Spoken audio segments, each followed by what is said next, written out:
உங்களுடைய சமூக சேவைகள் பத்தி எனக்கு ரொம்ப நல்லா தெரியும். ஏன்னா உங்களுடைய பழைய மாணவன் நானு. ஓ! ஸோ அப்படியா? ஸோ இப்போ வந்து எங்க செய்தி சார் மேல இவர் வந்து பாஜகவுக்காக வேலை பார்க்கிறாரு அப்படிங்கிற ஒரு விமர்சனம் வைக்கப்படுது அப்படிங்கிற இடத்துல இருந்து நான் இந்த கேள்வியை கேட்கிறேன். இல்ல அதுதான் உங்க உங்க கண்ணோட்டமே தவறானது, தப்பானது. சுயநலமற்ற சைதை துரைசாமியே அப்படி செய்வாரா என்ற சிந்தனை உங்களுக்கு வர வேண்டும்.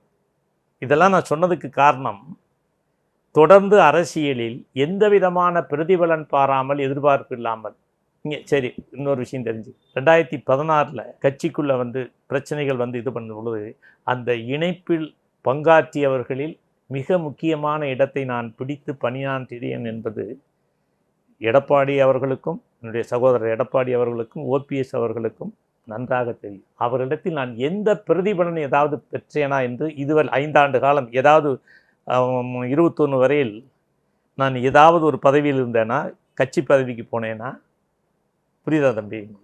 அதனால் எதுக்குன்னா, நான் எப்பொழுதும் எந்த காரியத்தை செய்தாலும் அதில் சுயநலமற்ற நேர்மையான தூய்மையான மக்களுக்கு பயன்படுகின்ற வகையில் ஒரு அரசியல் இயக்கத்திற்கு பயன்படுகின்ற வகையில் ஆலோசனைகள் சொல்லுவதும் அதை நோக்கி பயணிப்பதும் என்னுடைய கடமையாக என்னுடைய தலைவர் காட்டிய பாதையில் பயணிக்க வேண்டும். அவருடைய கொள்கைகளை இந்த மாபெரும் இயக்கம் அடுத்த தலைமுறை தாண்டி கொண்டு செல்ல வேண்டும் என்றால் இந்த இயக்கம் உயிர்ப்புடன் இருக்க வேண்டும்.